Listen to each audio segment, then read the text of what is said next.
오늘은 성령님을 존중하는 삶입니다. 저도 오늘 이거 말씀 준비하면서 우리가 성령 충만을 강조하고 오래전에 이제 안녕하세요 성령님, 굿모닝 홀리 스피릿 해가지고 인격적인 관계와의 그 교제를 강조하는 그러한 하나의 영적인 그러한 트렌드도 있었죠. 근데 이제 제가 오늘 말씀 준비하면서 정말 성령님과의 교제와 성령 충만의 그러한 초점에 앞서서 우리에게 필요한 것은 성령님을 존중하는 것이라는 것을 다시 한번 제 자신에게도 확인하는 그런 시간이었습니다. 존중하는 삶을 사는 자들은 성부, 성자, 성령 하나님과 그분의 말씀 또는 인도하심 앞에서 겸손한 태도를 유지합니다. 그런 분들은 성령의 음성에도 민감하게 반응함으로써 더 큰 은혜와 축복 가운데 들어가시는 분들입니다. 따라서 이 존중하는 삶을 사는 자들은 그 결과적으로 그 존중하는 삶을 통해서 성부, 성자, 성령님을 존중하고 그분의 말씀과 음성을 존중함에 따라서 속사람이 강건해지죠. 속사람이 세워지고 매일매일 새로워집니다. 겉사람은 낡아지나 우리의 속사람은 날로 새로워지도다 라는 바울의 고백이 실제가 되는 삶을 사는 자가 바로 존중하는 삶을 사는 자입니다. 특별히 오늘은 그 성령님을 존중하는 삶에 초점을 맞춰서 함께 말씀을 나누도록 하겠습니다. 우리가 존중하기를 배워야 할 여러 대상들이 있는데 가장 먼저 그것을 우리가 훈련하고 존중해야 할 그런 대상이 바로 성령 하나님이십니다. 아버지 하나님을 경외하는 것이 존중하는 삶을 사는 것의 근본이듯이 어떻게 보면 성령님을 존중하는 삶은 모든 관계 가운데에서 승리하는 그 삶을 살기 위해서 우리가 꼭 성령님을 존중하는 이 삶에서도 성공해야 하는 것입니다. 성령님은 이미 우리 안에 와 계시고 우리와 항상 함께 하십니다. 그렇죠? 그리고 성령님은 인격적인 분이시기 때문에 우리의 삶에 강권적으로 끼어들어서 우리를 좌지우지하진 않으십니다. 다만 우리가 먼저 다가와서 도움을 요청하기를 기다리십니다. 또 동시에 우리가 아무리 성령님을 존중하지 않고 성령님을 존중하지 않는다는 이 말은 성령님이 나에게 어떤 내적 음성을 통해서 어떠한 말씀을 주실 때 그것에 귀담아 듣지 않는 것입니다. 그렇게 귀담아 듣지 않고 무시하고 존중하는 태도를 갖지 않아도 성령님은 결코 우리를 떠나지 않으십니다. 우리 안에 항상 와 계시는 분이신데 그럼에도 불구하고 우리가 그분에게 자리를 내어주지 않는다면 우리의 심령을 내어주지 않는다면 우리 삶 가운데 활성화되어서 나타나거나 우리를 도와주실 수 없습니다. 그래서 우리가 높은 수준의 회복 탄력성이죠. 회복 탄력성과 그릿, 열정과 끈기를 가지고 세상에서 탁월한 삶을 살고 그리스도 안에서 온전한 길을 걸어가기 위해서 우리는 반드시 성령님을 존중하는 삶에서도 성공해야 합니다. 그래서 오늘은 데살로니가전서 5장 19, 21절 이 말씀을 통해서 어떻게 성령님을 존중하고 그분과 동행하고 동역하는 삶을 살 수 있는지를 살펴보도록 하겠습니다. 함께 읽겠습니다. 성령을 소멸하지 말며 예언을 멸시하지 말고 범사에 헤아려 좋은 것을 취하고. 첫 번째는 성령님을 존중하며 그분과 동행하고 동역하는 삶을 살기 위한 첫 번째는 무엇입니까? 바로 성령을 소멸하지 말며 성령을 소멸하지 않는 것입니다. 그래서 이 말씀에서 보면 마치 우리가 성령을 소멸할 수 있다는 의미로 이해가 되기도 하지만 성령님은 결코 소멸되실 수는 없습니다. 여기서 소멸하다라는 그 헬라어가 좀 발음하기 어려운데요. 스벤님입니다. 스벤님이 이거는 영어로는 quench, Q-U-E-N-C-H, quench인데 불을 끄다, 진화하다라는 의미를 가진 단어입니다. 이 단어와 똑같은 단어가 쓰인 곳이 에베소서 6장 16절입니다. 모든 것 위에 믿음의 방패를 가지고 이로써 능히 악한 자의 모든 불화살을 소멸하며 할 때 이 소멸하고 라는 이 단어와 동일한 단어가 여기에 나와 있는 성령을 소멸하지 말며 해서 소멸하다라는 단어입니다. 그래서 에베소서 6장 16절에서는 악한 자가 잘못된 생각의 화살을 쏠 때 우리의 믿음의 방패로 그것을 받아쳐서 그 영향력을 없애버리듯이 이 성령을 소멸한다라는 이 의미는 성령님께서 우리 안에서 내적 음성을 통해서 무언가를 알려주시거나 신호를 주시거나 말씀하실 때 우리가 그것을 무시해버리는 것입니다. 자, 우리가 어떤 사람을 존중한다면 어떻습니까? 만약에 여기에 대통령이 와 있으면, 그렇죠? 모든 사람이 존중하는 대통령이 와 있으면 그가 말하는 것에 특별히 주의와 관심을 기울이고 반응도 특별하게 할 것입니다. 그런 면에서 만약 우리가 성령님의 말씀을 듣고도 그 말씀을 무시하고 꺼버리고 거절한다면 이는 어떤 태도입니까? 성령님을 존중하지 않는 태도가 되는 것입니다. 우리에게 하나님을 존중하는 심령이 있습니다. 당연히 우리 성령 하나님께서도 이 존중을 받을 자격이 있으십니다. 근데 문제는 성령님께서 어떤 깨달음을 주실 때 당연히 우리가 그것에 특별하게 귀를 기울이고 특별하게 반응해서 그 음성을 듣고 그 인도하심을 듣고 우리의 삶의 방향을 수정하고 어떤 우리의 삶의 어떤 것들을 교정하는 것이 당연한데 문제는 그런 음성이 딱 왔을 때 알겠습니다 하고 이해했습니다 하고 아무런 변화 없이 아무런 삶의 방향성이나 어떤 삶의 수정 없이 그대로 살아간다면 그 자체가 뭐죠? 바로 이 성령님의 말씀보다 자신을 높게 여기는 교만의 태도인 것입니다. 성령님께서 우리 영 안에서 우리를 위해 하시는 일이 무엇인지를 살펴보도록 하겠습니다. 자, 성령님의 네 가지 사역은 요한복음 14장 26절과 요한복음 16장 13절에 나옵니다. 같이 읽어보겠습니다. 같이 읽습니다. 보혜사 곧 아버지께서 내 이름으로 보내실 성령 그가 너희에게 모든 것을 가르치고 내가 너희에게 말한 모든 것을 생각나게 하리라. 그러나 진리의 성령이 오시면 그가 너희를 모든 진리 가운데로 인도하시리니 그가 스스로 말하지 않고 오직 들은 것을 말하며 장래일을 너희에게 알리시리라. 성령님께서 하시는 네 가지 사역은 무엇입니까? 첫 번째는 우리에게 모든 것을 가르쳐 주시는 것이고요. 그리고 모든 것을 생각나게 해주시는 거고요. 그리고 모든 진리 가운데로 인도하시는 것, 마지막으로는 우리의 장래일을 알려주시는 것입니다. 이것이 바로 우리 안에 계신 성령님께서 우리와의 관계 가운데에서 하시는 일들입니다. 첫 번째, 우리를 가르쳐 주시는 것. 자, 이 가르쳐 주실 때 이 성령의 가르침을 받고 우리의 반응이 중요하다고 말씀드렸습니다. 특별하게 반응한다는 것은 그 가르침의 기초에서 교정하고 수정하고 바꿔나가고 그리고 새로워지는 것입니다. 그리고 이렇게 가르침을 받고 교정하는 일들이 우리 삶 가운데 이게 지속적으로 되어지면 어떠한 상황과 환경 가운데에서도 우리는 그 상황과 환경에 맞는 꼭 필요한 위로와 지혜와 인도하심을 받게 되는 것입니다. 성령님께서 우리에게 가르쳐 주시는 것 중에 하나는 뭐냐면 우리가 항상 사람보다는 하나님의 인정을 받고 그를 위해서 하나님의 일을 이루겠다는 그 동기로 살라는 것입니다.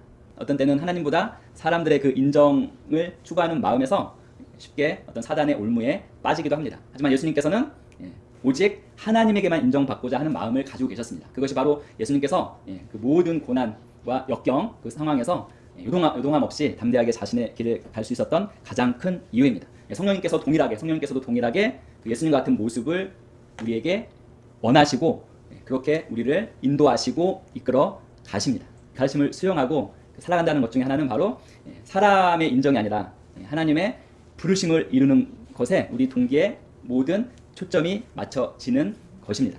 그래서 상처받는다는 것은 그 부분이 바로 우리의 견고한 진이자 약점이라는 의미입니다. 그래서 유독 상처를 자주 받는 부분이 있다면 그것은 나에게 상처를 주는 사람의 문제가 아니라 나의 심령의 문제인 것을 깨닫고 하나님의 말씀으로 우리의 견고한 진을 부수면서 우리가 바꿔나가고 새로워져 나가는 것입니다. 그렇게 우리의 그러한 부분들, 약점이나 그런 단점들, 그러한 부정적인 부분들이 성령님의 인도하심 가운데 하나씩 사라지게 되면 그러한 것들이 사라지게 되면 사탄이 우리를 공격할 그러한 거리가 사라지게 되는 것과 같습니다. 그러면 우리는 살면서 우리 영의 본성 모두와 평안을 유지하게 되고 어떠한 상황과 환경 가운데서도 포기하지 않고 끝까지 승리하는 삶을 살게 되는 것입니다. 그래서 성령님은 우리가 이 설교를 들을 때나 말씀을 들을 때도 어떤 영적 직감을 통해서 그 말씀을 통해서 우리를 진리 가운데 인도하시고 가르치시는 그런 일을 하십니다. 그래서 성령님의 가르침을 우리가 얼마나 말씀이나 어떤 설교를 들을 때도 그 가운데서 성령님께서 주시는 그런 내적 그런 음성, 그다음 이 말씀을 통해서 가르치시는 것을 얼마나 잘 받아들이고 취하느냐가 우리의 영적인 삶의 그 퀄리티라고 하죠. 그 질을 결정해 주는 것입니다.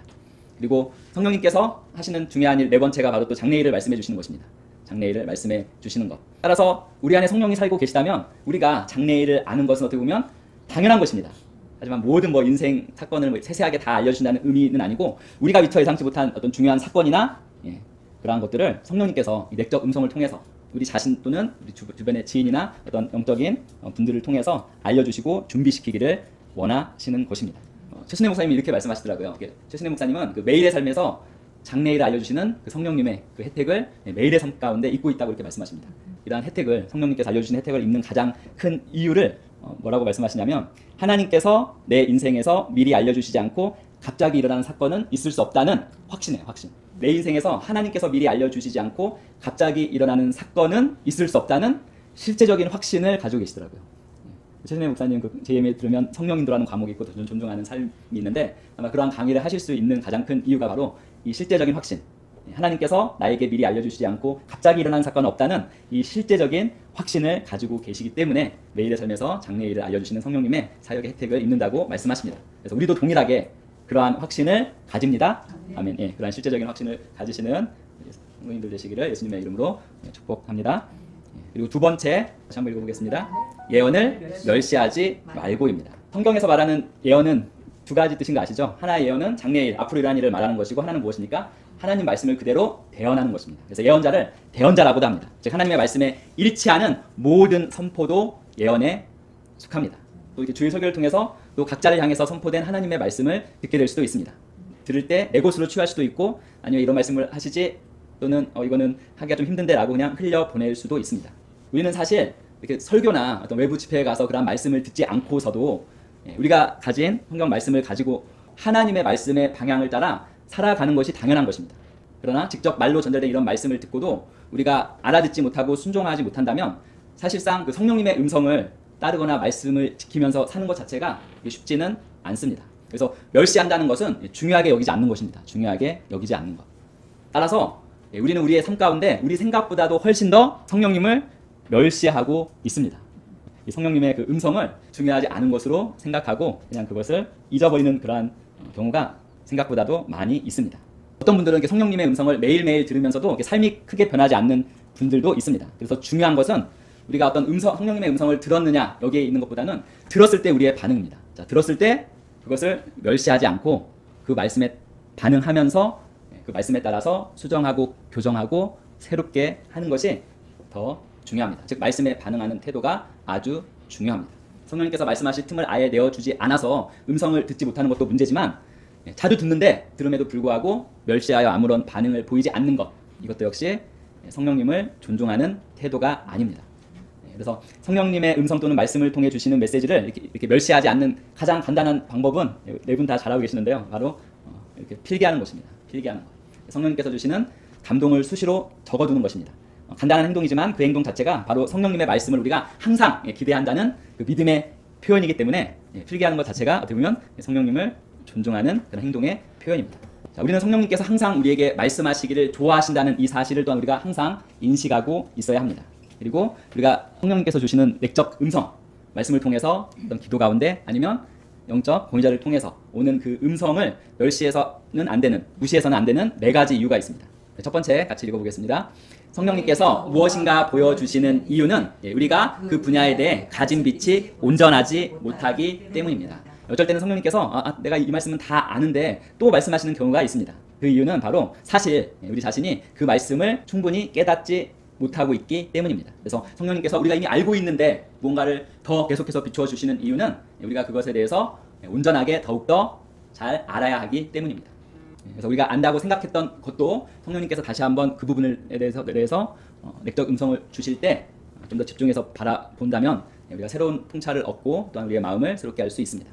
그리고 또 두 번째 같이 읽습니다. 성령께서 하시는 모든 말씀은 우리의 삶을 바꿀 수 있는 생명과 연결되어 있기 때문입니다. 자, 하나님 말씀 자체가 뭐죠? 생명이죠. 모든 살아있는 것은 자랄 수밖에 없는 것처럼 하나님으로부터 우리가 공급을 받는다면 우리도 점점 자라고 발전하고 성장하는 것은 당연한 것입니다. 반대로 하나님의 말씀은 생명과 연결되어 있는데 마귀의 일은 어떻습니까? 사망과 연결되어 있습니다. 자, 우리가 마귀에게 조금이라도 틈을 내주면 마귀는 틈을 내어준 만큼만 들어오고 멈추지 않습니다. 계속 더 비집고 들어와서 마침내 모든 것을 장악하고 멸망으로 이끄는 것이 바로 이 마귀 사탄 마귀의 전략입니다. 자, 우리가 하나님의 말씀 아니면 사단이 넣어주는 생각 있죠? 그 생각 둘 중에 어떤 것을 택하든 반드시 그에 상응하는 결과가 나타납니다. 그래서 우리는 결코 사단 마귀에게는 어떤 작은 틈도 내어주지 않고 모든 것은 무엇입니까?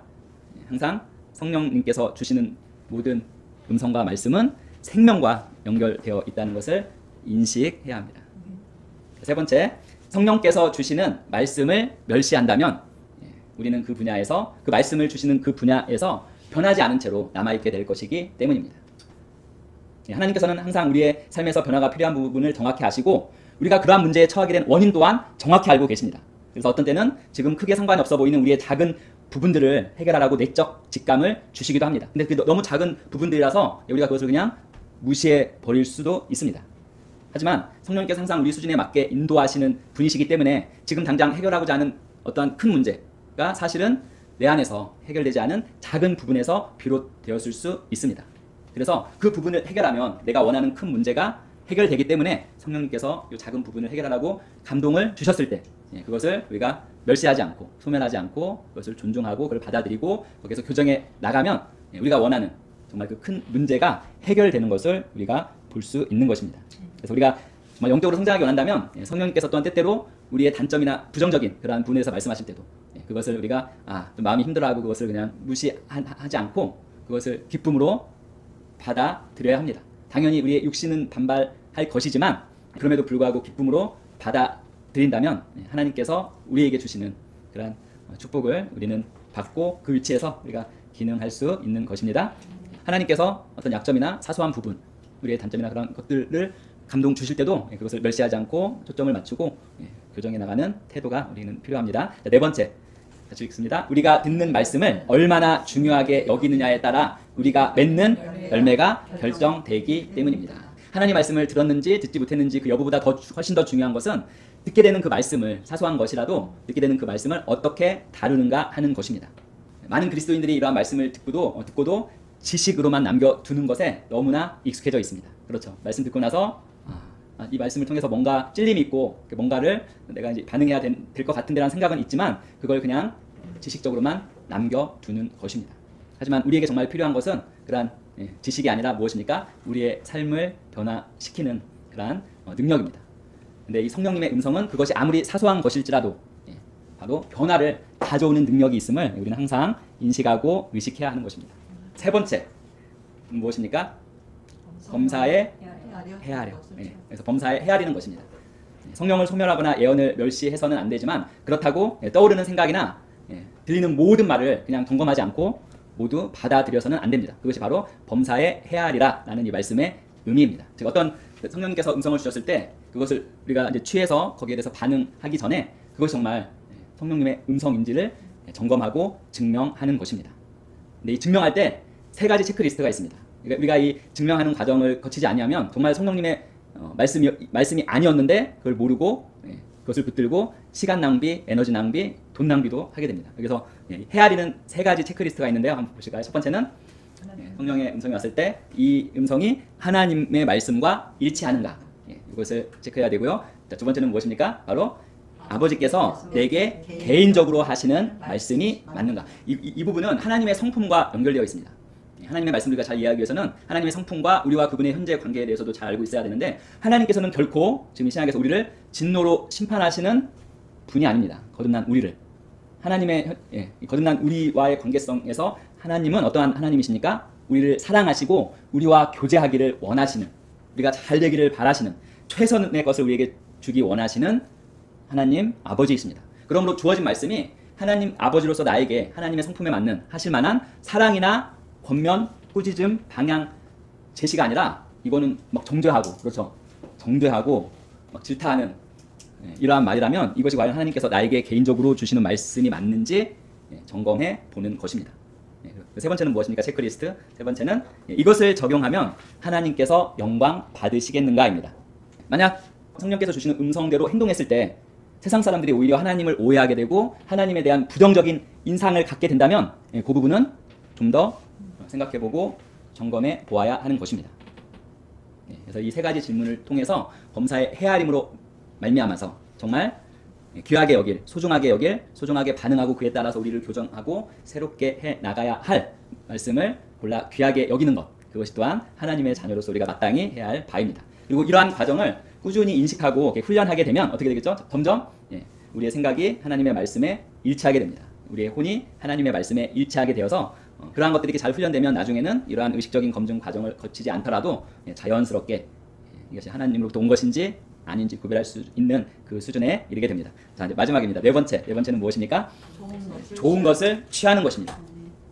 여기서 취하다라는 이 단어의 의미는 그냥 단순히 받아들인다는 의미가 아닙니다. 무엇입니까? 영어로는 hold fast라고 되어 있는데 꽉 붙잡아 갖는 것을 의미합니다. 꽉 붙잡아 갖는 것.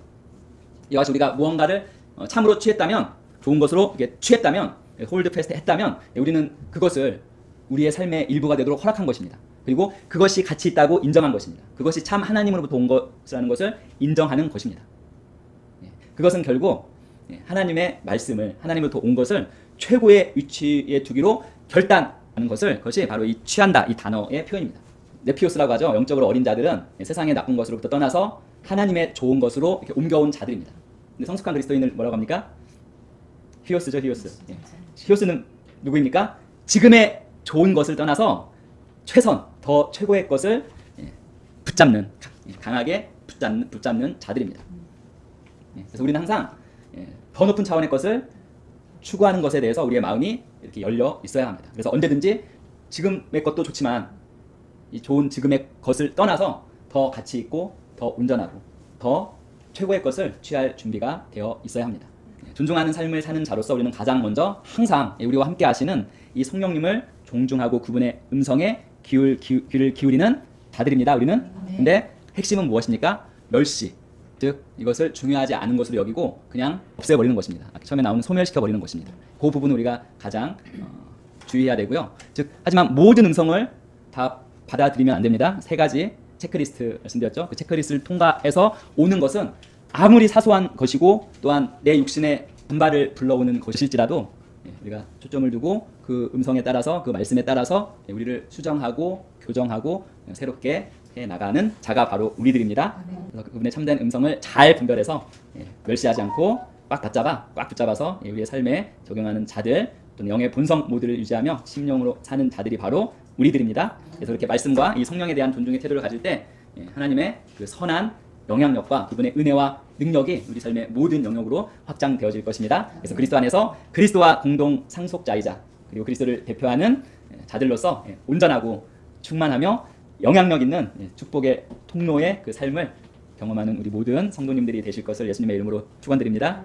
네, 한번 같이 읽고 오늘 마치겠습니다. 성령을 소멸하지 말며 예언을 멸시하지 말고 범사에 헤아려 좋은 것을 취하고. 아멘. 예, 오늘은 존중하는 삶. 예, 오늘은 피날레입니다. 피날레. 잠깐 이렇게 8주에 걸쳐서 이 존중하는 삶에 대해서 함께 나누었습니다. 자, 이 존중하는 삶을 나누게 된 처음으로 가보면요. 저희가 왜 존중하는 이 삶에 대해서 함께 나누게 되었는지. 보통 사람들이 이 세상을 자기가 원하는 것들을 이루고 자아를 실현하는 데 필요한 한 10여 년 전에 발견된 2가지가 있죠. 예전에는 뭐 IQ, EQ 이랬는데 실제적으로 사람들이 성공하기 위해서 필요한 능력 2가지가 있는데 하나는 회복 탄력성입니다. 회복 탄력성. 회복 탄력성이 뭐죠? 고난과 역경이 찾아왔을 때 그 고난과 역경을 이겨내고 맞서서 이겨내고 극복하는 힘과 능력이 회복 탄력성입니다. 플러스 하나가 더 필요하죠. 뭐죠?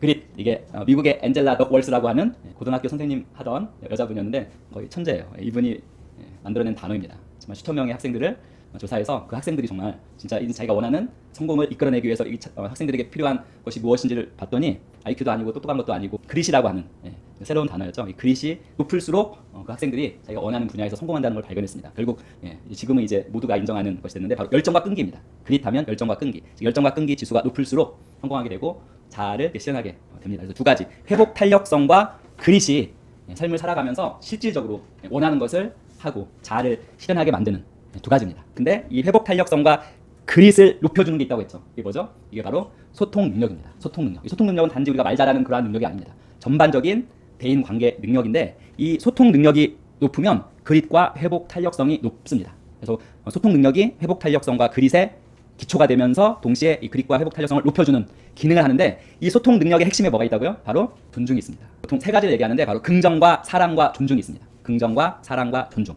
그래서 긍정과 사랑과 존중은 자신을 향해서 그리고 상대방을 향해서 이게 다 이루어져야 됩니다. 즉 나에 대한 긍정, 사랑, 존중. 긍정에는 감사가 포함됩니다. 즉 나에 대한 긍정, 감사, 사랑, 존중과 상대방에 대한 긍정, 사랑, 존중이 바로 이 소통 능력의 핵심입니다. 근데 이 모든 것에 단 하나를 말하자면 뭐죠? 그게 바로 존중입니다. 존중. 이 존중이 결국에는 사람들이 이 삶을 살면서 성공적으로 자기가 원하는 것을 이루고 자아 실현하고 소위 탁월하게 성공할 수 있도록 만들어주는 것의 가장 핵심에 이 존중이 있고요. 이 존중에 관한 우리의 책이 있죠. 우리는 책을 가지고 있습니다. 존중하는 삶. 최순애 목사님이 쓰신 이 존중하는 삶이라는 이 책이 있어서 이 책에 대해서 지금 거의 한 8주 동안 함께 나누는 시간이었습니다. 우리는 그건 세상에서 뇌과학에서 이야기하는 것들이고 우리는 무엇인가 여기 하나가 더 포함되죠. 하나님입니다. 하나님, 나, 타인. 하나님을 존중하고 나를 존중하고 타인을 존중할 수 있으면 그게 저희가 고백하는 정말 승리자, 다스리는 자, 이기는 자, 정복자보다 나은 자로서의 삶을 살 수 있게 해주는 능력인 것입니다. 저희가 이제 그동안 했던 거 리뷰할 텐데 고백하면서 함께 리뷰하도록 하겠습니다. 존중하는 삶을 살면 존귀하게 됩니다. 존중의 삶은 새로운 피조물의 자연스러운 생활 방식입니다. 우리의 자연스러운 생활 방식입니다. 존중할 줄 아는 자는 지혜로운 자입니다. 모르는 자는 어리석은 자입니다. 존중의 삶을 살려면 자신을 판단하고 훈련해야 합니다. 자신을 살펴야 합니다. 존중하는 삶은 하나님의 축복을 가져옵니다. 참된 존귀는 하나님으로부터 옵니다. 존귀는 높임받는 것입니다. 참된 존귀는 하나님으로부터 옵니다. 존중의 삶은 권세를 가져옵니다. 새로운 피조물의 태도는 영혼 구원의 태도, 사랑의 태도, 주는 태도가 있습니다. 모든 일에 교만함을 거절하고 겸손한 태도를 선택합니다. 말씀에서 빗나간 자존심은 교만입니다. 교만에서 벗어나는 길은 자신을 스스로 낮추는 것입니다. 우리의 겸손을 결정하는 것은 바로 우리 자신입니다. 존중하는 자는 때가 되면 하나님께서 반드시 높이십니다. 존중하는 삶은 불신자의 구원에 영향을 미칩니다. 존중하는 삶은 우리의 지속적인 삶의 방식입니다. 존중하는 삶은 심령에서 나와야 합니다. 존중하는 삶의 근원은 하나님을 경외하는 것입니다. 하나님 아버지의 관심이 향해 있는 곳 세 가지입니다. 영혼 구원, 성령 충만, 영적 성장입니다. 그리고 하나님을 경외함으로 오는 축복. 같이 읽어볼까요? 지식, 지혜, 장수, 부족함이 없음, 원수와도 화목하게 됨, 자녀에게 피난처 제공, 사망의 그물에서 벗어남. 존중하는 삶은 거듭났다고 저절로 사라지는 것이 아닙니다. 성령 충만을 받았다고 저절로 이루어지는 것도 아닙니다. 하나님께서는 존중하는 삶을 살 수 있는 모든 능력과 말씀을 이미 주셨지만 선택은 우리에게 달려 있습니다. 성령님을 존중하는 삶에서 첫 번째는 성령을 소멸하지 말며, 이것은 성령님께서 우리 가운데 말씀하실 때 그것에 반응하지 않지 않는 것입니다. 반응을 하는 것입니다. 대부분 반응을 하지 않고 있으면 소멸시키게 됩니다. 그래서 성령의 네 가지 사역이 있는데 뭐죠? 모든 것을 가르치고 모든 것을 생각나게 하고 모든 진리 가운데로 인도하시고 장래일을 너희에게 알려주실 때 합당하게 반응하는 것입니다. 그리고 두 번째는 예언을 멸시하지 말고, 이거는 그냥 무시하는 것입니다. 성령의 음성을. 자, 성령의 음성을 멸시해서는 안 되는 네 가지가 이유가 있죠. 같이 읽어보겠습니다. 성령님께서 무엇인가 보여주시는 이유는 우리가 그 분야에 대해 가진 빛이 온전하지 못하기 때문입니다. 성령께서 하시는 모든 말씀은 우리의 삶을 바꿀 수 있는 생명과 연결되어 있기 때문입니다. 성령께서 주시는 말씀을 멸시한다면 우리는 그 분야에서 변하지 않은 채로 남아있게 될 것이기 때문입니다. 우리가 듣는 말씀을 얼마나 중요하게 여기느냐에 따라 우리가 맺는 열매가 결정되기 때문입니다. 그리고 세 번째는 범사에 헤아리는 것입니다. 그 오는 것이 하나님의 말씀인 것을 헤아려야 합니다. 어떻게 헤아립니까? 체크리스트 세 가지가 있었죠. 이 음성이, 이 말씀이 하나님의 말씀과 일치하는가. 두 번째는 아버지께서 내게 개인적으로 하시는 말씀이 맞는가. 즉 하나님의 성품과 일치하는 말씀인가. 세 번째는 이것을 적용하면 하나님께서 영광 받으시겠는가. 적용할 때 하나님의 영광이 아니라 하나님에 대한 부정적인 생각이나 그런 것들을 초래하면 다시 한번 점검해 봐야 합니다. 그리고 네 번째 마지막은 그래서 헤아리고 나서 좋은 것을 취하고, 여기서 취하고는 꽉 붙들어서 자기 것으로 소유하는 것입니다. 이것이 바로 성령님 그리고 하나님의 말씀을 존중하는 삶입니다. 성령을 소멸하지 말며 예언을 멸시하지 말고 범사에 헤아려 좋은 것을 취하고. 오늘 존중하는 삶 마지막 시간인데, 하나님께서는 우리가 하나님에 대한 그 경외를 우리의 심령의 중심에 가지고 항상 겸손한 태도로 우리 자신과 그리고 사람들을 존중하기 원하십니다. 하나님과 나 자신과 사람들을 존중하는 삶은 하나님의 말씀을 사는 삶입니다. 하나님의 말씀을 사는 자에게는 또한 하나님께서 반드시 그에 합당한 보상을 해주시는데 세 가지가 따라옵니다. 하나님의 축복과 하나님께서 높여주시는 종기와 하늘나라에서의 권세가 따라옵니다. 그래서 눈에 보이는 세상의 상황과 환경 그리고 사람들이 어떠하든지 상관없이 우리가 존중하는 삶을 산다면 그 보상은 어디에서 온다고요? 그 사람이나 세상이 아니라 하나님으로부터 오는 것입니다. 그래서 우리가 항상 하나님의 자녀임을 인식하고 우리에게 오는 하나님의 말씀에 민감하게 받아들이고, 아까 네 가지로 받아들이고 나서 어떤 상황이나 환경에서 하나님의 말씀에 기초하는 태도, 그런 존중의 태도를 갖는다면 우리는 더 빠르게, 더 정확하게 하나님의 인도를 받으면서 성장할 수 있습니다. 오늘 마지막으로 존중하는 삶을 살기 위한 세 가지 기초에 대해서 함께 나누도록 하겠습니다. 첫 번째는 같이 읽습니다. 세상의 방식을 거절합니다. 세상의 방식을 거절합니다. 이거는 세상의 스토리를 거절합니다 라고도 말할 수 있습니다. 우리의 스토리가 있죠. 우리 각자의 스토리. 우리가 경험하는 모든 것이 스토리가 되지 않습니다. 우리가 경험하는 것 중에서 우리가 스토리로 만들어서 우리의 그 기억자에 딱 기억되어 있는 것이 스토리인데요. 우리의 스토리나 우리의 믿음, 결국 스토리는 우리의 믿음입니다. 우리의 믿음이 세상의 것들이 아니라 말씀으로 우리의 스토리가 전환되어야 합니다. 그래서 우리가 세상의 방식을 거절해야 하는 것입니다. 세상의 방식은 이 세상 주관자인 사탄의 지배하에서 죄의 본성을 가진 사람들이 살아가는 방식입니다. 반면 우리 그리스도인들은 의의 본성을 가지고 있죠. 그리고 이 땅에 살지만 이 땅에 속하지 않고 하늘에 속한 시온의 백성들입니다. 그래서 따라서 우리가 이 세상의 방식, 이 세상의 스토리를 거절하고 말씀에 기초한 하늘의 스토리로 살아가는 것은 당연하고 아주 자연스러운 것입니다. 이 스토리에 대해서 좀 더 다시 한번 말씀드려야겠네요. 이 스토리. 자, 우리가 그때 나룻배 이야기 기억하시죠? 어떤 사람이 그 조그만 나룻배에 타고 있었는데 다른 나룻배가 뒤에서 그 사람의 나룻배를 들이받았습니다. 순간 이 사람은 자신의 스토리를 가지고 화를 내면서 돌아봅니다. 자신의 스토리가 뭐냐면 누군가 나를 무시해서 나를 들이받았다는 것이 이 사람의 스토리인데 딱 돌아보니까 빈나룻배였어요. 그냥 빈 나룻배가 물결에 밀려와서 그 사람의 나룻배를 친 것입니다. 그러자 그 사람의 화가 싹 풀립니다. 그래서 이러한 스토리는 보통 우리가 이제 그때 말씀드린 것처럼 경험자와 기억자가 있는데 경험하는 모든 것들이 스토리가 되지 않고 경험하는 모든 것들 중에서 특별한 것, 그런 것들을 이제 스토리가 돼서 이제 기억자에서 기억하는데 문제는 많은 사람들이 이 스토리를 제가 말씀드렸죠. 어디에서 빌려온다고요? 자신의 스토리도 아니에요. 사람들이 많이 막장 드라마. 그래서 TV 보지 말라고 하는 이유가 막장 드라마에서 나오는 그 스토리를 가져와서 자기 스토리로 만들고 거기에 따라서 기능하는 것입니다. 즉 세상의 방식, 세상의 스토리를 가져와서 그것으로 기능하는 것입니다. 그렇게 기능하는 자에게 하나님의 말씀은 아무런 영향력을 행사하지 못합니다. 따라서 우리가 하나님의 자녀고 정말 존중하는 삶을 살기 위해서는 먼저 이 세상의 방식, 세상이 가져다주는 이 스토리를 우리는 거절해야 합니다. 거절할 뿐만 아니라 우리 안에 지금 만들어져 있는 세상에서 가져온 이 세상의 스토리를 제거해 나가야 합니다. 시편 1편 1절 3절 읽어보겠습니다. 복 있는 사람은 악인들의 꾀를 따르지 아니하며 죄인들의 길에 서지 아니하며 오만한 자들의 자리에 앉지 아니하고 오직 여호와의 율법을 즐거워하여 그의 율법을 주야로 묵상하는도다. 그는 시냇가에 심은 나무가 철을 따라 열매를 맺으며 그 잎사귀가 마르지 아니함 같으니 그가 하는 모든 일이 다 형통하리로다.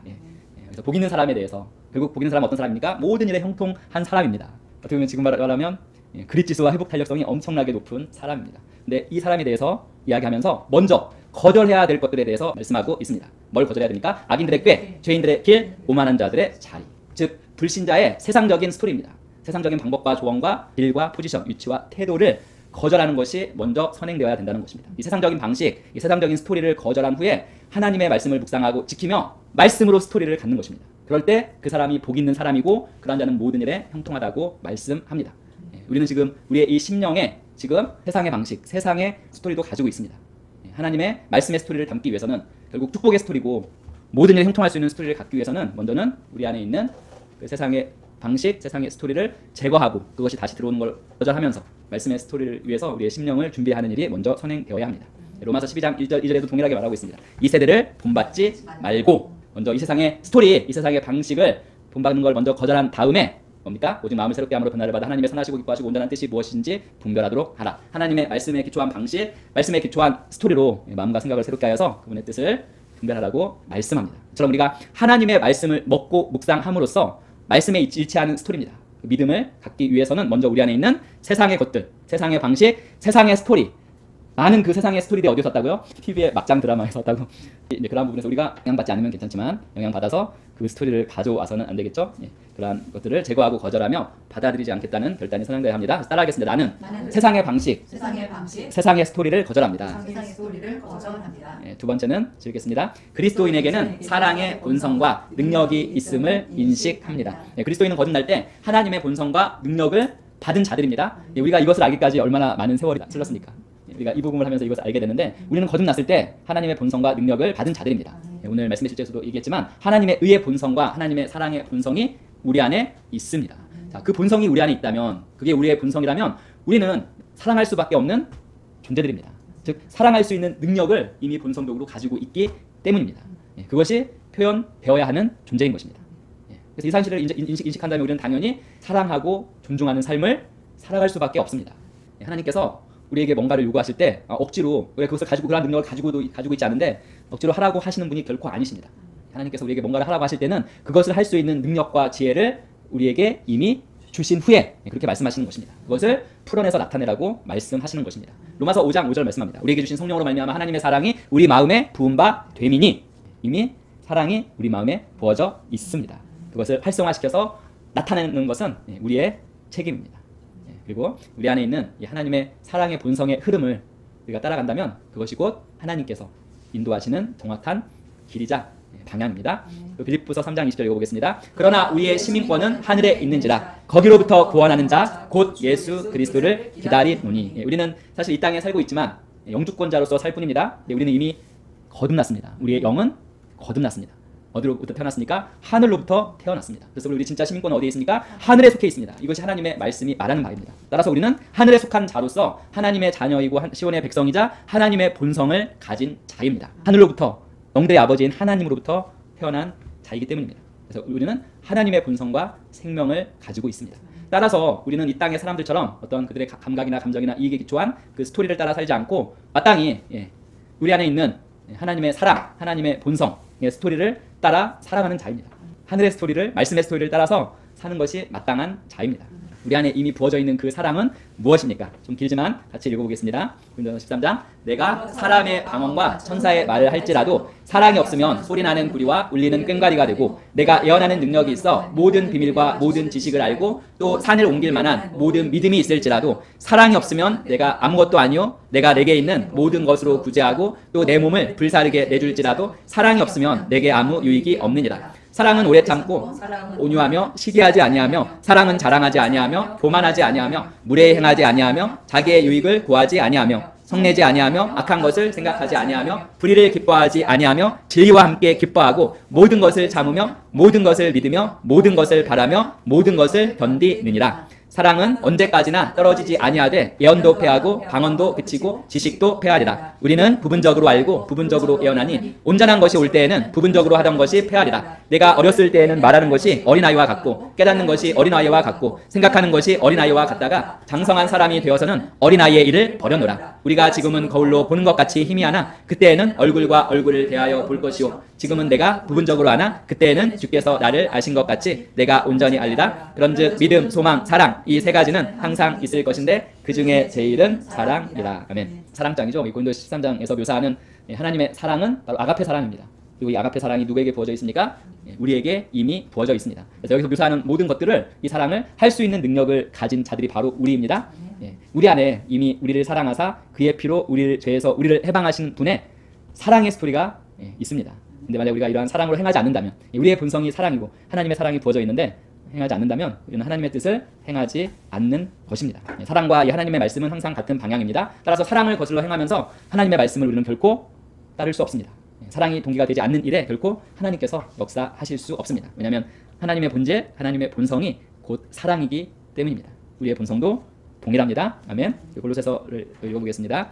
이제는 너희가 이 모든 것을 벗어버리라. 곧 분함과 노여움과 악의와 비방과 너희 입에 부끄러운 말이라. 너희가 서로 거짓말을 하지 말라. 옛사람과 그 행위를 벗어버리고 새 사람을 입었으니 이는 자기를 창조하신 이의 형상을 따라 지식에까지 새롭게 하심을 입은 자니라. 그러므로 너희는 하나님이 택하사 거룩하고 사랑받는 자처럼 긍휼과 자비와 겸손과 온유와 오래 참음을 옷 입고, 누가 누구에게 불만이 있거든 서로 용납하여 피차 용서하되 주께서 너희를 용서한 것 같이 너희도 그리하고 이 모든 것 위에 사랑을 더하라. 이는 온전하게 매는 띠니라. 그리스도의 평강이 너희 마음을 주장하게 하라. 너희는 평강을 위하여 한 몸으로 부르심을 받았나니 너희는 또한 감사하는 자가 되라. 그리스도의 말씀이 너희 속에 풍성히 거하여 모든 지혜로 피차 가르치며 권면하고 시와 찬송과 신령한 노래를 부르며 감사하는 마음으로 하나님을 찬양하고, 또 무엇을 하든지 말에나 이래나 다 주 예수의 이름으로 하고 그를 힘입어 하나님 아버지께 감사하라.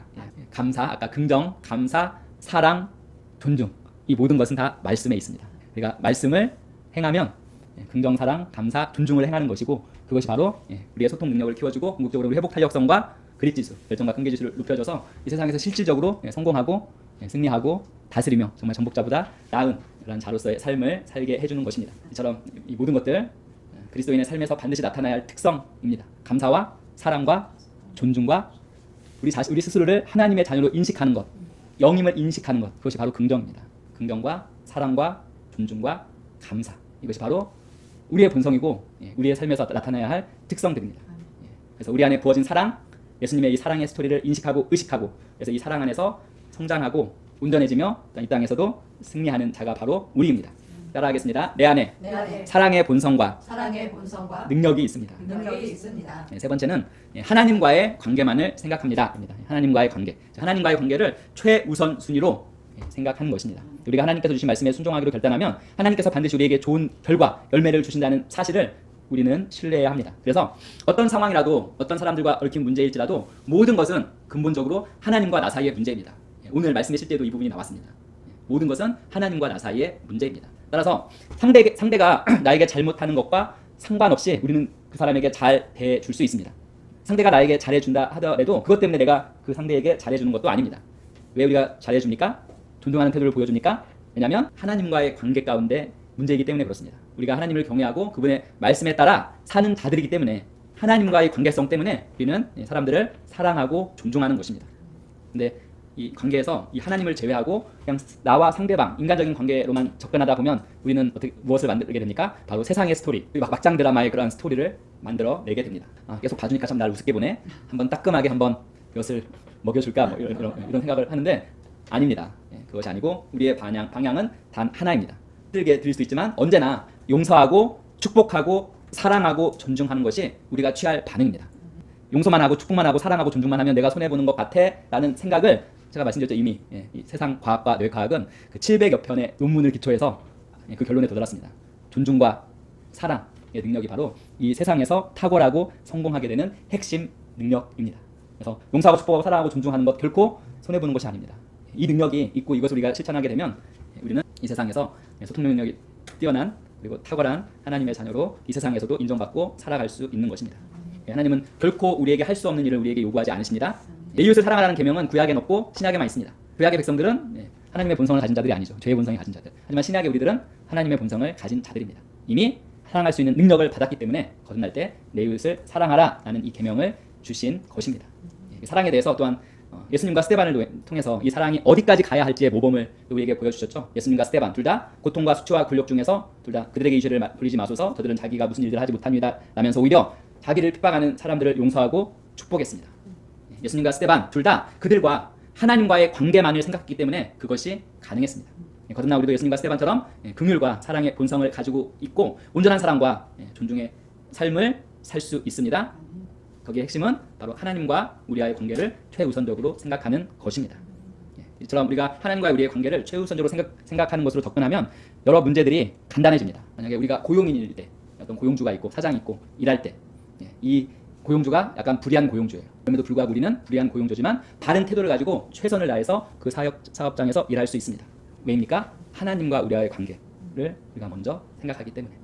설령 불의한 고용주를 만났다 하더라도 하나님은 그 가운데서 우리를 축복하실 수 있습니다. 누구처럼? 요셉처럼, 야곱처럼. 요셉이 그 높은 자리에 오기까지 어떻게 훈련을 받았습니까? 그리고 야곱도 그 많은 복을 누리기까지 누구 밑에서 순종했는지 우리는 알고 있습니다. 그래서 하나님께서 어떤 악한 상황이라도 그것을 통해서 우리에게 필요한 훈련을 하게 해줄 수 있고 또한 그 모든 것을 손으로 돌리실 수 있는 분이십니다. 하나님은 우리가 성공하는 길을 정확하게 알고 계셨습니다. 긍정과 사랑과 감사와 존중. 우리가 오직 말씀을 따라서 행하기만 하면 즉 말씀의 스토리로 우리의 인생을 지어가면 하나님께서는 반드시 우리가 생각한 것보다 더 큰 그릇으로 빚으시고 더 크게 사용하실 것입니다. 따라하겠습니다. 나는 하나님과의 관계만을 생각합니다. 그래서 존중하는 삶의 세 가지 기초. 첫 번째는 뭡니까? 세상의 방식, 세상의 스토리를 거절하는 것입니다. 두 번째는 우리 안에 이미 하나님의 본성, 하나님의 사랑이 부어졌음을 인식하는 것입니다. 마지막으로는 하나님과의 관계를 최우선 순위로 생각하는 것입니다. 이를 염두에 두고 삶의 구체적인 관계와 역할에 따라 우리가 취할 행동들이 있는데 한번 보겠습니다. 자, 영적 권위자를 대할 때 존중에서 나오는 순종과 서포트, 지지입니다. 지지해주는 태도를 갖습니다. 존중에서 나오는 순종과 그를 지지하는 태도를 갖는 것입니다. 같은 성도를 대할 때는 어떤 태도를 가져야 될까요? 핵심 키워드는 같은 성도를 대할 때는 하나됨을 이루려는 태도입니다. 즉 존중에서 나오는 하나됨을 이루려는 태도에서 같은 성도를 대합니다. 그 다음에 잘못을 행한 자. 자, 보통 잘못을 행하면 꾸짖기 바쁘죠. 어떤 심령에서 비난하기 바쁜데 그것은 존중하는 삶을 사는 자의 태도가 아니죠. 잘못을 행한 자에 대한 태도는 존중에서 나오는 그를 그 잘못에서 돌이키게 돕고 돕는 태도를 가져야 합니다. 그의 잘못한 것을 행위를 비난하고 비판하는 것보다는 그 잘못에서 돌이키게 도우려는 태도를 갖는 것이 존중하는 삶을 사는 자의 태도입니다. 자, 불신자는 존중에서 나오는 영혼 구원의 태도. 자, 그리고 세상 권위자를 대할 때 중요한데요. 세상 권위자에 대해서도 역시 존중에서 나오는 순종의 태도를 가져야 합니다. 근데 문제는 세상 권위자가 하나님을 대적할 수 있잖아요. 그래서 세상 권위자는 존중에서 나오는 순종의 태도 플러스 하나가 중보의 태도인데 어떤 중보냐면 세상 권위자가 하나님의 일에 방해되는 정책을 펼치지 않고 그 영혼을 구원받도록 중보 기도하는 그런 중보의 태도를 갖는 것입니다. 자, 고용주, 아까도 말씀드린 고용주는 존중에서 나오는 죽게 하는 듯한 바른 태도를 고용주에 대해서 가지고요. 그리고 고용인, 직원들에 대해서는 역시 고용주는 존중에서 나오는 사랑과 공평과 공의의 태도를 갖는 것입니다. 자, 그리고 부모에 대해서는 존중에서 나오는 순종과 공경의 태도를 갖는 것이고요. 마지막으로 여기 자녀는 무엇입니까? 자녀에 대한 태도는 존중에서 나오는 훈계와 자녀에게는 훈계를 할 수 있습니다. 존중에서 나오는 하나님의 말씀에 기초한 훈계와 하나님의 말씀으로 양육하려는 태도를 가져야 합니다. 존중에서 나오는 훈계와 하나님 말씀으로 양육하려는 태도. 그리고 마지막 남은 게 아내와 남편입니다. 아내와 남편은 가장 존중하기 힘든 관계가 아내와 남편의 관계라고 합니다. 가장 이혼할 확률이 높은 그러한 커플은 가장 서로에 대한 그 존중의 지수가 낮은 커플이라고 합니다. 그래서 아내와 남편은 어떠한 태도를 가져야 되냐면 서로 귀히 여기고 상호 존중하는 태도입니다. 서로 귀히 여기고 서로 존중하는 태도입니다. 그래서 상황에 따라서 조금씩 차이가 있지만 이것은 어떻게 보면 존중하는 삶의 실천적인 부분인데 공통적으로는 아래 권위에 있는 사람에게는 위에 권위에 있는 사람에 대한 순종과 지지, 서포트를 강조했고 높은 권위에 있는 사람에게는 그 아래 권위에 있는 사람들에 대한 사랑과 공의의 태도를 강조하고 있습니다. 그래서 이제 결론적으로 존중하는 삶으로 각자 이제 이 8주 동안 존중하는 이 삶에 대해서 우리 함께 나누면서 다가온 것들이 있을 것입니다. 그 다가온 것을 가지고 존중하는 삶으로 세상을 비추는 우리 성도들 되시길 예수님의 이름으로 축원드립니다. 그리스도인이 이 땅에서 하나님의 영광을 나타내고 그분의 왕국을 확장하도록 부르심을 받은 자들입니다. 그런 우리에게 그를 위해서 존중하는 삶은 어떠한 선택이 아니라 선택하고 뭐 하고 안 하고 이런 선택이 아니라 우리가 나아가야 할 절대적인 방향입니다. 그리고 세상에 열심히 연구한 과학과 학문은 이 존중의 삶을 사는 자가 실질적으로 이 세상에서 탁월해지고 성공하는 삶을 산다고 말하고 있습니다. 그래서 하나님의 말씀에 순종해서 우리가 존중하는 삶을 산다면 우리도 축복받고 잘 되고 형통한 삶을 살게 되는 것입니다. 그리스도인으로서 그냥 단지 예배 참석하고 신앙생활 하는 것으로만은 충분하지 않습니다. 실제 삶의 현장에서 사람들과 만나고 접촉하는 가운데에서 세상과는 다른 방식의 존중의 태도와 행동, 존중의 스토리를 보여주는 것입니다.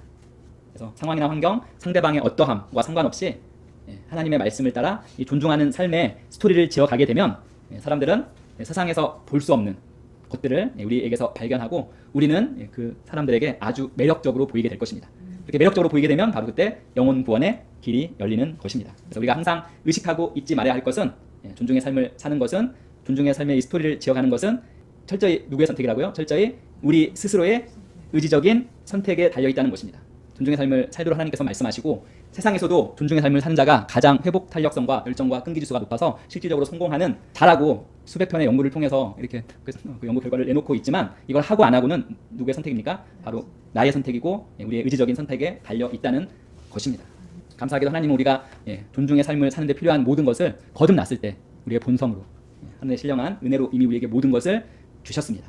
우리에게는 선택이 남아 있습니다. 하지만 우리는 이렇게 고백합니다. 우리 성도님 모두는 존중의 삶을 사는 것을 기쁨으로 의지적으로 선택하는 자입니다. 그 시작은 오늘 세 가지였죠. 세상의 방식, 세상의 스토리를 거절하고 우리 안에 부어진 하나님의 본성, 하나님의 선물을 인식하고 그리고 하나님과의 관계를 그 모든 관계에 앞서 최우선순위로 생각하는 것입니다. 그리고 하나 더 넣으면 겸손히 우리 안에 계신 성령님을 존중하는 것입니다. 오늘 마지막으로 따라 하시고 같이 오늘 마무리하겠습니다. 내 안에 계신 성령님, 내 안에 계신 성령님 인정합니다. 인정합니다. 환영합니다. 환영합니다. 사랑합니다. 사랑합니다. 존중합니다.